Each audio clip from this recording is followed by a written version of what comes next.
Hi hello welcome to Bhuvika TV. ఈరోజు వచ్చేసి మనం ఈ వీడియోలో సయాటికా పెయిన్, సయాటికా నర్వ్ వల్ల కలిగే ఆ పెయిన్ గురించి మనం ఈ వీడియోలో క్లియర్ కట్గా తెలుసుకుందాం.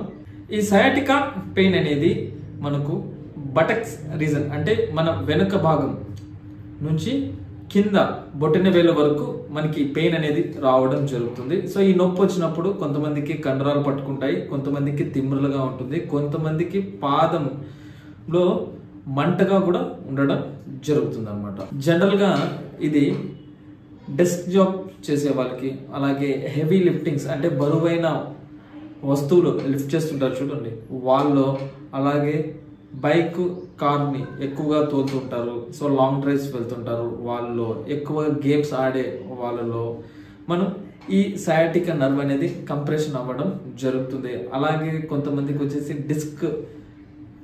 డిస్క్ ప్రాబ్లం ఉంటాయి, అంటే స్లిప్ డిస్క్ అయినప్పుడు కానీ డిస్క్ బల్జ్ అయినప్పుడు అది సయాటికా నరాన్ని టచ్ అయినప్పుడు మనకి ఈ ప్రాబ్లం అనేది రావడం జరుగుతుంది.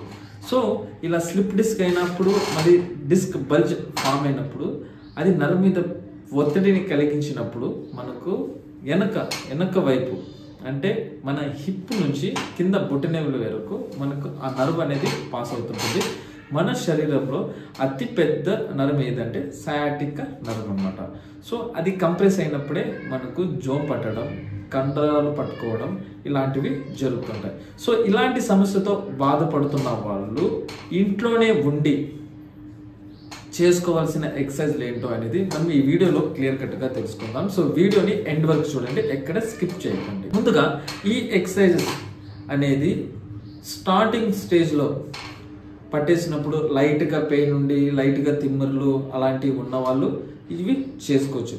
హెవీగా పెయిన్ ఉండి మీకు జోమ్ ఎక్కువై ఉండి లేకపోతే మీరు నడం కూడా కిందకి బెండ్ చేయలేని వాళ్ళు ఉంటే ఫస్ట్ ట్రీట్మెంట్ తీసుకున్న తర్వాత నేను చెప్పబోయే ఈ ఎక్సర్సైజెస్ అనేది మీరు క్లియర్ కట్గా ఫాలో అవ్వాల్సి ఉంటుంది.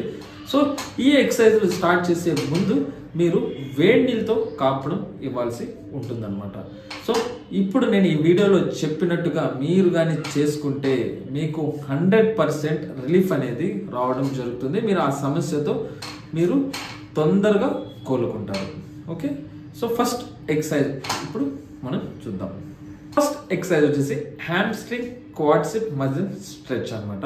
సో మీకు వీడియోలో చూపిస్తున్న విధంగా మీరు ఇట్లా ఫ్లాట్ సర్ఫేస్ కానీ లేకపోతే ఒక బెడ్ మీద పడుకున్నప్పుడు మీ థై అనేది 90 degreesకి లిఫ్ట్ చేసి మీ నీ అనేది ఫ్లెక్షన్ అండ్ ఎక్స్టెన్షన్ చేయాలి.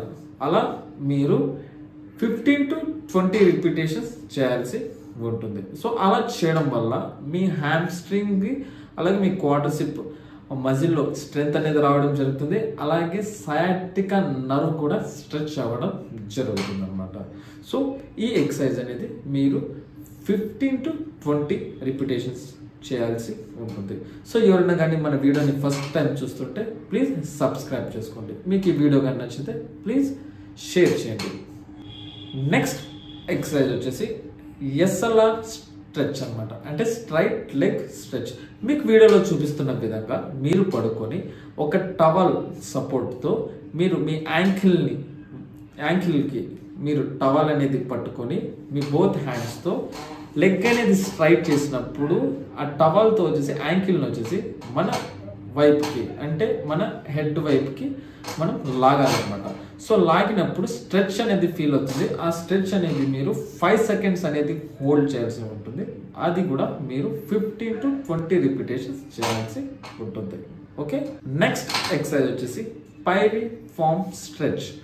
మీరు వీడియోలో చూస్తున్న విధంగా మీరు పడుకొని లెఫ్ట్ లెగ్ని ఫ్లెక్స్ చేసి బెండ్ చేసుకొని మీరు రైట్ లెగ్ వచ్చేసి లెఫ్ట్ లెగ్ మీదకి ప్లేస్ చేసుకొని లెఫ్ట్ లెగ్ ఒక థైని మీరు పట్టుకొని చెస్ట్ వైపుకి లాక్కోవాలన్నమాట. సో అలా లాక్కున్నప్పుడు మీరు 5 seconds అనేది హోల్డ్ చేయాల్సి ఉంటుంది. అలా మీరు 15 to 20 రిపిటేషన్స్ చేయాల్సి ఉంటుంది. ఒకవేళ మీకు రైట్ సైడ్ పెయిన్ ఉంటే మీరు ఇలా చేయండి, లెఫ్ట్ సైడ్ పెయిన్ ఉంటే యాజ్ ఇట్ ఈస్గా రైట్ లెగ్ అనేది మీరు ఫ్లెక్స్ చేసి లెఫ్ట్ లెగ్ అనేది రైట్ లెగ్ మీద పెట్టి మీరు రైట్ థైని పట్టుకొని మీరు స్ట్రెచ్ చేస్తే 5 seconds హోల్డ్ చేసుకొని 15 to 20 రిపిటేషన్స్ చేస్తే సరిపోతుంది. అలా చేయడం వల్ల మనకు హిప్ మజిల్స్ అలాగే సయాటికా నర్వ్ కూడా స్ట్రెచ్ అవ్వడం జరుగుతుంది. నెక్స్ట్ ఎక్సర్సైజ్ వచ్చేసి నీ టు చెస్ట్ ఎక్సర్సైజ్ అనమాట. వీడియోలో చూపిస్తున్న విధంగా మీరు పడుకొని మన నీ అనేది మీరు చెస్ట్ దగ్గరికి లాక్కోవడం అనమాట. సో అలా లాక్కున్నప్పుడు మీరు ఒక 5 seconds హోల్డ్ చేసుకొని మళ్ళీ రిలీజ్ చేయాలి. సో అలా మీరు 15 to 20 రిపిటేషన్స్ చేయాల్సి ఉంటుంది. అలాగే ఎవరికైనా నీ పెయిన్తో బాధపడుతుంటే సో మీరు నీ అనేది ప్లేస్ చేయకున్నట్టు వీడియోలో చూపిస్తున్న విధంగా మీరు అంటే నీ కింద మీరు థైని పట్టుకొని మీరు చెస్ట్ వైపుకి లాక్కొని 5 seconds హోల్డ్ చేసి 15 to 20 రిపిటేషన్స్ చేసుకుంటే సరిపోతుంది. సో ఈ ఎక్సర్సైజ్ చేయడం వల్ల ముఖ్యంగా డిస్క్ ప్రాబ్లంతో బాధపడుతున్నారు, స్లిప్ డిస్క్ లేకపోతే డిస్క్ బల్జ్తో బాధపడుతున్న వాళ్ళు కూడా చేసుకోవచ్చు. చేసుకుంటే వీళ్ళకి చాలా బెటర్ రిజల్ట్స్ అనేది రావడం జరుగుతుంది. నెక్స్ట్ ఎక్సర్సైజ్ వచ్చేసి స్పైన్ ఎక్స్టెన్షన్ అనమాట. సో మీకు వీడియోలో చూపిస్తున్న విధంగా మీరు బెడ్ మీద బోర్లు పడుకొని మీ ఎల్బో మీదే మీరు లేవాల్సి ఉంటుంది. వీడియోలో చూపిస్తున్న విధంగా మీరు లేవాలి. లేచిన తర్వాత మీరు ఒక 5 seconds అక్కడ హోల్డ్ చేసుకొని మరి కిందికి రావాలి. సో ఇలా మీరు 15 to 20 రిపిటేషన్స్ చేయాల్సి ఉంటుంది. సో ఈ ఎక్సర్సైజ్ వచ్చేసి ముఖ్యంగా డిస్క్ బల్జ్ ఉన్న వాళ్ళు, స్లిప్ డిస్క్తో బాధపడుతున్న వాళ్ళు, సయాటికా నర్వ్తో బాధపడుతున్నారు, మరి ఏ ఇతర లో బ్యాక్ పెయిన్తో సఫర్ అవుతున్న వాళ్ళు చేసుకుంటే మీకు మంచి రిజల్ట్ అనేది రావడం జరుగుతుంది. ఇప్పుడు చెప్పిన ఈ ఎక్సర్సైజెస్ అన్ని మీరు అర్లీ మార్నింగ్ లేవగానే మీరు 3 times చేయాల్సి ఉంటుందన్నమాట. అంటే ఇప్పుడు నేను చెప్పిన ఈ 5 ఎక్సర్సైజ్ అన్ని ఒకసారి చేసిన తర్వాత మళ్ళీ ఒక 2 to 3 minutes గ్యాప్ ఇచ్చి మళ్ళీ ఇంకోసారి చేయాలి. అలా మీరు 3 times చేయాల్సి ఉంటుంది. ఒక్కొక్క ఎక్సర్సైజ్ వచ్చేసి 15 to 20 రిపిటేషన్ చేయాల్సి ఉంటుంది. సో 1 to 2 months అయినా చేసుకోవాలి. చేసుకుంటే మీకు మంచి రిజల్ట్ అనేది రావడం జరుగుతుంది. ఈ వీడియో కానీ మీకు నచ్చితే ప్లీజ్ లైక్ చేయండి, షేర్ చేయండి, సబ్స్క్రైబ్ చేసుకోండి.